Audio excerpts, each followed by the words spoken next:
Je réponds à ton commentaire en vidéo parce que c'est super intéressant à mon avis. Donc déjà, oui, ChatGPT c'est un modèle linguistique, donc il y a beaucoup de gens qui disent ouais c'est limité etc. parce que ça sait pas par exemple faire des additions, ça fait du bullshit très facilement etc. C'est normal, c'est pas un modèle qui est fait pour donner des réponses qui sont justes, il est juste fait pour donner pour prédire le prochain mot le plus naturellement possible par rapport à son jeu de données d'entraînement. Et donc du coup, tu dis ensuite que si un modèle d'IA était créé pour la programmation, ça changerait tout. Mais fondamentalement, la programmation, c'est quoi?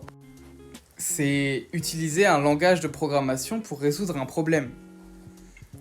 Donc en vrai, un modèle linguistique, il pourrait très bien le faire aussi. Le problème de ChatGPT, en l'occurrence avec la programmation, c'est que ChatGPT se veut plus généraliste et n'est pas entraîné que sur des données de programmation. Mais un modèle de langage qui fonctionne sur le même principe que ChatGPT, c'est-à-dire un prédicteur de prochains mots, donc comme on a sur le clavier de nos téléphones, si on l'entraîne uniquement sur des données faites de, par exemple, du code ou... du code quoi, ben, il serait capable de créer du code qui est beaucoup mieux que celui que ChatGPT fournit, qui en vrai est déjà pas mal, parce qu'en vrai, sur pas mal de problèmes, ChatGPT produit du code qui est d'un niveau moyen, entre autres. Ce qui est déjà incroyable pour une intelligence artificielle, en vrai.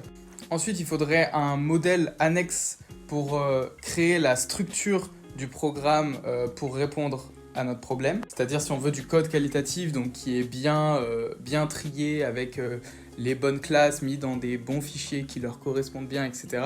Là, il faudrait un truc annexe parce qu'un modèle de langage qui génère tout un pavé de code, ça fonctionnerait en soi. On aurait une application fonctionnelle, mais ce serait pas possible à maintenir.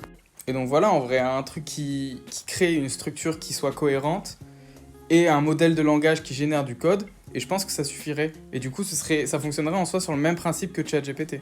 Et en vrai, je suis même sûr qu'avec un peu de fine-tuning et l'API d'OpenAI, on pourrait faire un petit algorithme qui utilise ChatGPT pour répondre à ce problème-là. Bon, du coup, je précise, j'ai pris ton commentaire parce que ça disait ça avant soi, je t'attaque pas toi. Voilà. Bonne journée, bisous. Petite annexe, là je suis en train de faire le montage de l'épisode 0 de la série sur l'architecture des machines. N'hésitez pas à vous abonner à ma chaîne YouTube et à allumer les notifications là, comme ça fait un maximum de vues là et on devient riche. Non, je rigole. Voilà. Pourquoi je fais une pause comme ça là?